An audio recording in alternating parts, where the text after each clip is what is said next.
we should also be playing contemporary composers, because that's what they did when Beethoven was around. They played his music. So we need to also do the same now, and really work with young composers and just expand our repertoire, because it's quite important for the music industry.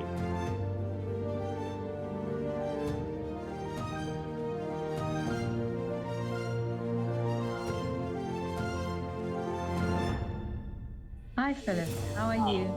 I'm good, thank you. And you? I'm fine, thank you. Thank you so much for your time, and for that we can talk a little bit about your work. And you are in Denmark at the moment. Right now I'm in Sweden, actually. Oh, I'm okay. studying here. Well, studying. I'm having some lessons with my professor. I see. I live here. You live there. Okay. Yeah, I live. Yeah. And you have done a concert now recently that you told me about. Yeah. I came back this morning, actually. Really? To Sweden. I was in the UK playing Beethoven's Fifth Piano Concerto. Oh, okay. And I did that on the 30th of October. So yeah, now I'm back. But yeah. And where was this? Where was this concert? this was in Shrewsbury, and it's a concert I got 2 years ago, but because of the pandemic, it has just been postponed all the time. But finally, I got to play.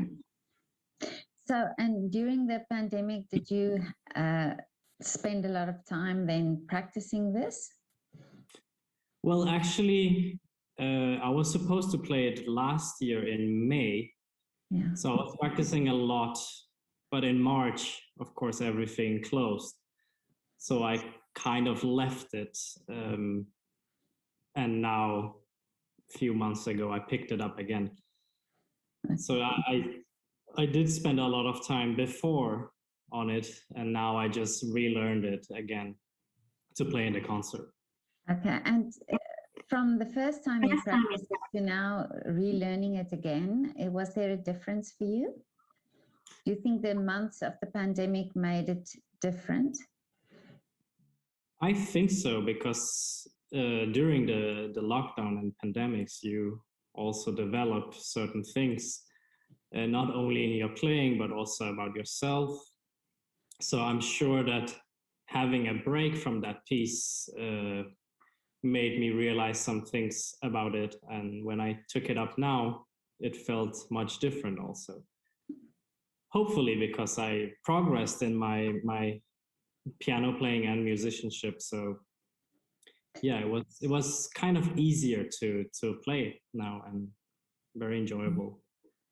Do you think that musicians, and especially young musicians like you, in this time where you had this time to think and to explore different things, do you think it makes you more relaxed now about the industry, about the future, and about your careers? Well, it's hard to say, actually. For me, it was both a good and a bad thing, because good because I had time to just practice and learn new repertoire, and bad because you lost so many opportunities, because not everything was postponed, but some things actually got canceled. But I think for most people it was, besides of course the whole devastation about the pandemics and how many people it killed, it was a good time to just learn more about yourself, and as a musician. So I think it has benefited a lot for most musicians in terms of self-development. Maybe not on the money side, of course you lost many jobs and concerts, but in terms of self-development, it was for sure a nice time.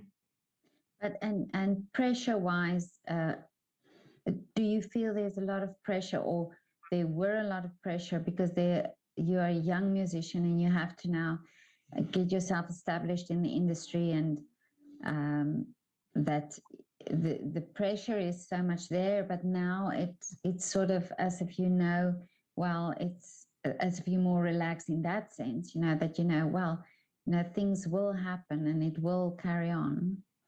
Yeah, it's of course, most of us are very happy that things started again, and you finally can share all the music that you learned in the pandemic. So I think it's wonderful that music is back, because otherwise, yeah, what would we do if so many jobs were lost, actually. And I know a lot of people who actually had to change their profession or lifestyle because they had no income, or so it was very, very tragic for all the freelancers.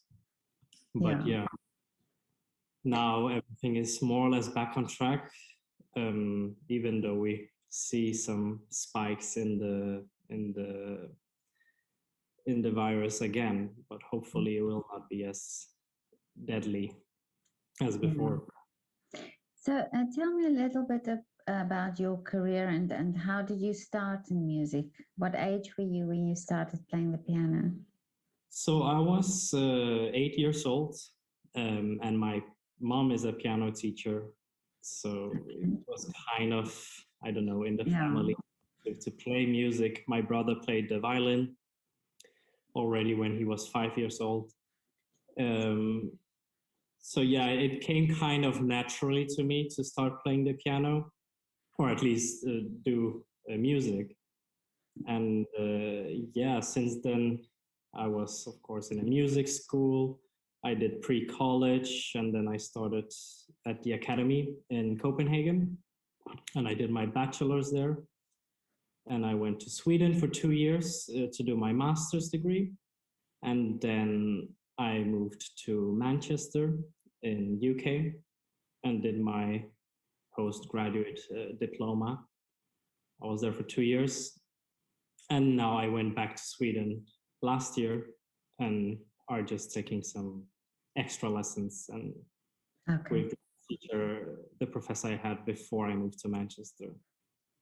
So you are now starting in your freelance, and now what is the wish for you? How would you like your career to now develop? Well, it is kind of complicated to start freelancing, because the most important thing is to have contacts. And of course, I have established some contacts in Denmark and in Sweden, where I am right now, some in UK, but it's kind of difficult when you move country so often. Yeah. So I would like to go back to Denmark after this year, and yeah, just slowly start to create some kind of network in Denmark, because I have been away for 7 years. So you slowly start losing contacts when you're not in the country. But I hope to, yeah, start that way. And I have my own festival here in Sweden, which I've had for 3 years, but last year was cancelled, and we had it this August. But anyway, I would also, this year I'm trying to do a few competitions. That's always a good way to be seen, and because that's the most important thing, because if you don't show yourself on the stage, on the international stage, you are just not known. You have to really be seen in the music world. Yeah, this is something that I think sometimes we don't realize as well, because you study so many years, and you know it's continuous study, but then it's coming from there that is that is the step, you know, from coming from out of that education hub almost, where you have to now get into the real world, where you have to get known about. And you're saying now about the competitions. Do you think also this would, do you do competitions then all over the world, or do you want to stay in Europe, and do you focus on, say, for instance, Europe to do these competitions? Most of them are happening in Europe, yes, but actually I just look around and it doesn't really matter to me where it is. Just I see what kind of repertoire you need to do, and of course I also go on the which ones are the popular ones and that are good and can be good for you to be seen. So yeah, I'm going to Manchester actually next month, or in 4 weeks, to compete in a competition. So yeah, it just happens naturally. Yeah. And this is the wish for you to be a concert pianist. This is how you want to be your career. Yeah. For sure. I mean, it's difficult to be a pianist and just rely on concerts, because that's never really a stable income. But I would like to, do some chamber music as well, and maybe teach 1 or 2 days a week, just to have some kind of reliability in your income. Mm. And tell me, who is your favorite composer to play? Oh, that's a difficult question. Well, my parents are Polish, so I've always been very close to Chopin. Yeah. And I admire his music a lot. But otherwise than that, I do like Schubert and Beethoven a lot, and Rachmaninoff. Mostly the romantic composers. Okay. My strength, but I'm also trying to expand my repertoire and look into more unknown composers. So I've been playing some Polish composers like Szymanowski or Grażyna Bacewicz. Yeah, so I always trying to mix my repertoires with some new things. And I've also spoken to quite a few young composers while I was doing my project. And this is also for me interesting to know how their music gets heard. And is that something that you also are interested in playing music from living composers, or from composers your age almost, you know, that you collaborate with people like that? Yeah, for sure. I mean, we should also be playing contemporary composers, because that's what they did when Beethoven was around. They played his music. So we need to also do the same now, and really work with young composers, and just expand our repertoire, because it's quite important for the music industry. So I would love to do actually more kind of contemporary music with living composers, but we often tend to be in a bubble, and we only play the music we know. And of course, it's maybe a bad habit of how the music education is, that we never really get to play the contemporary composers nowadays.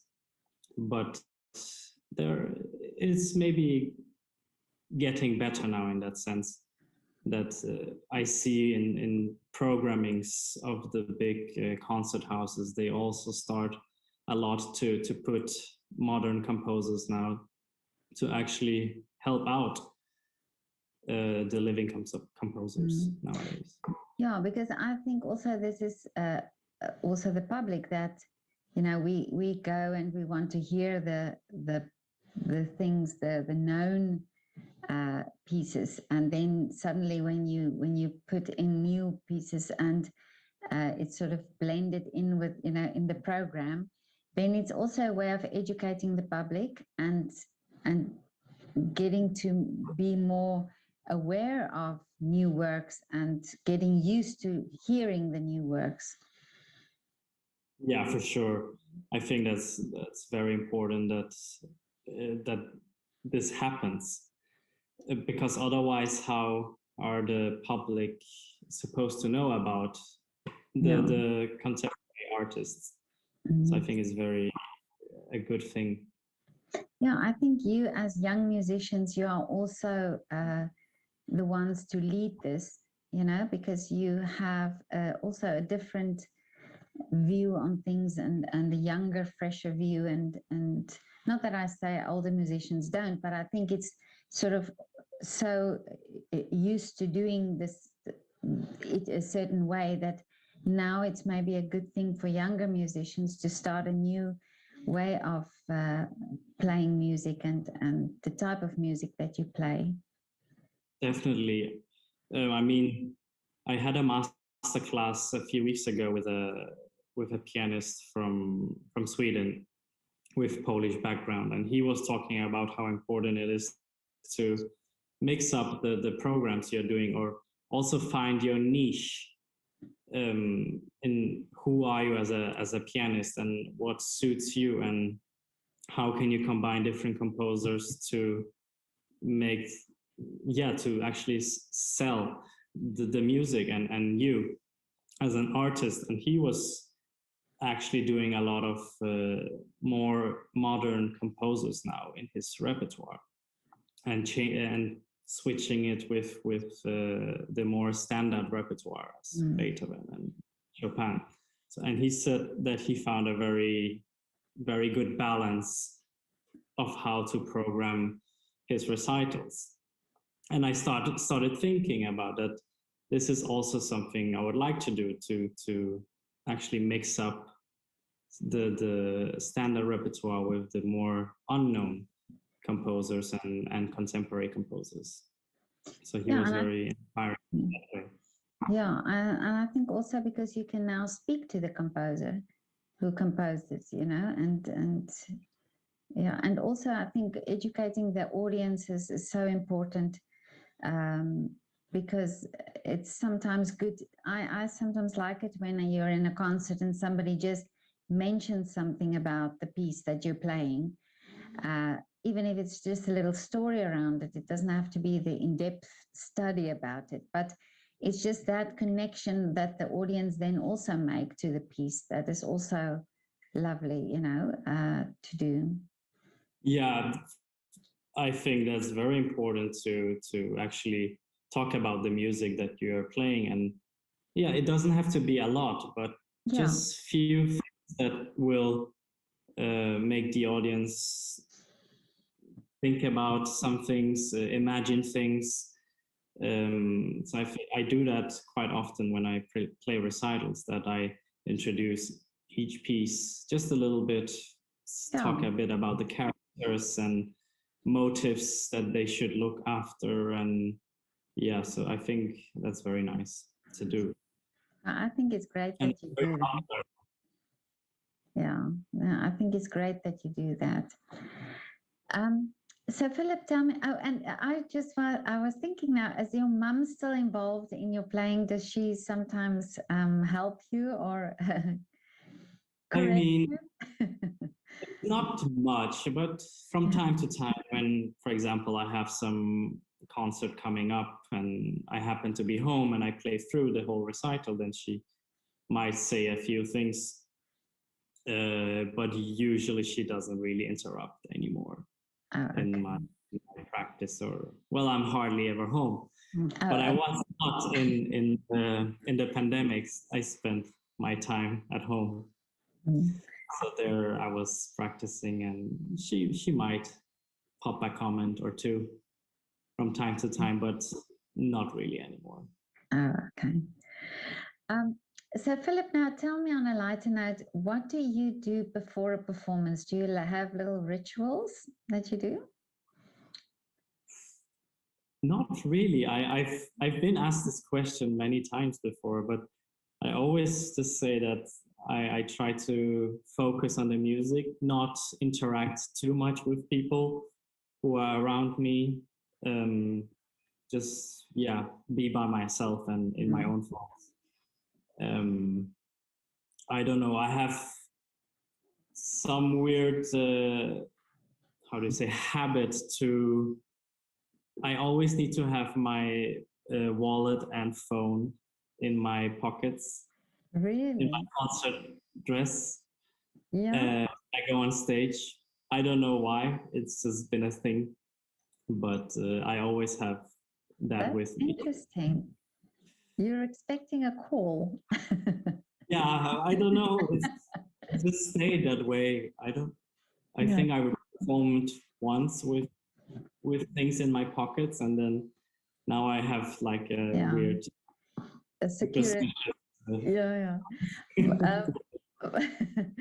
And then, but what do you eat before a concert? Do you eat, a few hours before or just before? What do you do? Yeah, that could actually be considered as something I do. Like I don't eat just before the concert. I Oh, don't like it. Would be 2-3 hours before, at oh, least. I don't like to have a full stomach when I play, but I'm very hungry afterwards. oh, okay, yeah. And then what do you go out for a meal or just cook yourself? Depends where I am. I mean, Um, usually when you play concerts, you're either somewhere, abroad, yeah. not home, really. Yeah. So yeah, I usually go out and eat something in a restaurant. Okay, so now, If, pardon? if it's open, Oh, okay, yeah. But now I've also asked people, do you drink beer or wine afterwards? it would be wine. Wine, okay. I, Uh, yeah, I had white wine after my concert. mhm. Yeah, well, it's already 5 days ago. It just flies so Oh, quickly. is it? Yeah. Now, and then, do you have, I'm a girl. I have to ask about the clothes. So, do you have a specific concert outfit, or do you just play in a suit? Or Usually, I just play in a suit. okay, Sometimes it's something more important, and I might have a butterfly. I don't play with ties because I find it oh, uncomfortable yeah. that it like flies around. So Mm. I'd rather have something tight close to my neck. Otherwise, it's just normal black and a white shirt, very traditional, one Mm. could say. Um, Sometimes I have some colorful socks, Oh, but okay. Yeah. normally it's black socks. Okay. That's Nothing special. interesting. Yeah, but that's interesting if the socks are a different color, because of course Mm, that would be noticed when you with your feet on the pedal. Yeah. exactly. Yeah, yeah. That's quite funny. The comments you get Yeah. sometimes. Yeah. Oh, it's your socks and Mm. not the playing. No. But yeah, this is just people's way of. I've spoken actually to filmmakers, and we were talking about this thing where uh, from a whole film, people will only notice the one little second when the microphone was in the shot. This is almost as if Yeah, people notice these things they and do. They do. yeah, yeah. So I was actually when I watched the Chopin competition now in Warsaw a few weeks ago, and there's this chat on YouTube that you can watch like what people write, and it's absolutely incredible what people really, notice. And mm, oh, he has this kind of suit. Oh, and or this bracelet or this ring, and yeah, it's people really do watch mm. and see the different details about the artists. It's not only the playing. Yeah, So I but don't think it's important to also stress that yeah, maybe it's good to find some clothing that or yeah something that can be seen. Yeah.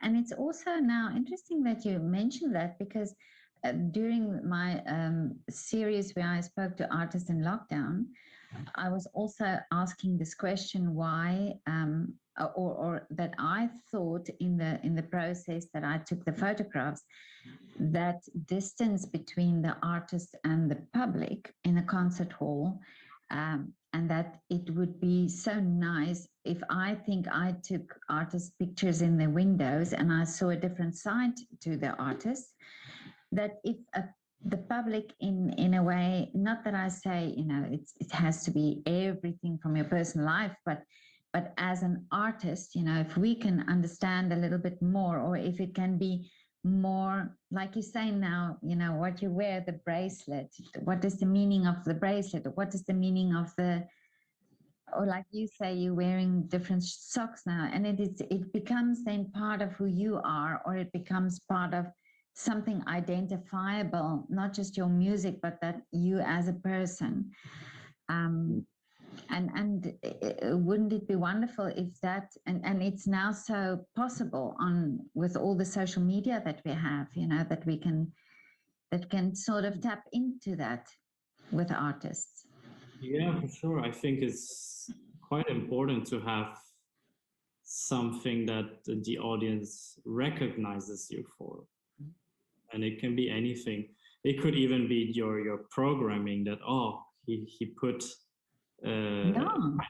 like Polish music because his name sounds Polish, or like, I don't know. It's very good to as I said before, find your niche, what you're good at, and promote yourself in this way. And it doesn't only have to be with the programming, but can be your outfit, can be, I don't know, what you write, programming, the notes, or I think it's very important to show yourself. Of course, we do that through the music, but if there's something the public can grasp, or it's very nice for them, I think.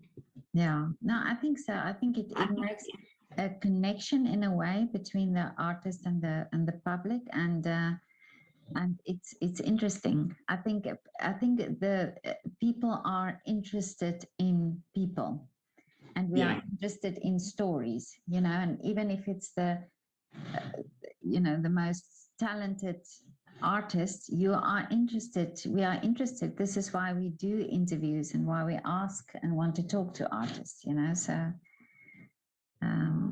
that's wonderful. But now I wish you all the best with your career, and where you start off now is actually so exciting, because you can now experience everything, and you can see the direction you want to go in, and create your path for you. So I think it's wonderful, and I really wish you all the best. Thank you so much. It was lovely to be here and talk about a bit what I do. But whenever you come to Vienna, then you have to let me know. Yeah, it would be lovely. I would love to go there, and this is like the center of music. Yeah. So if I'm any time around, I would message. So, but you wrote to me that you would love to do a concert here. Yeah.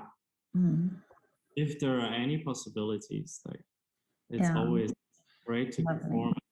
Yeah.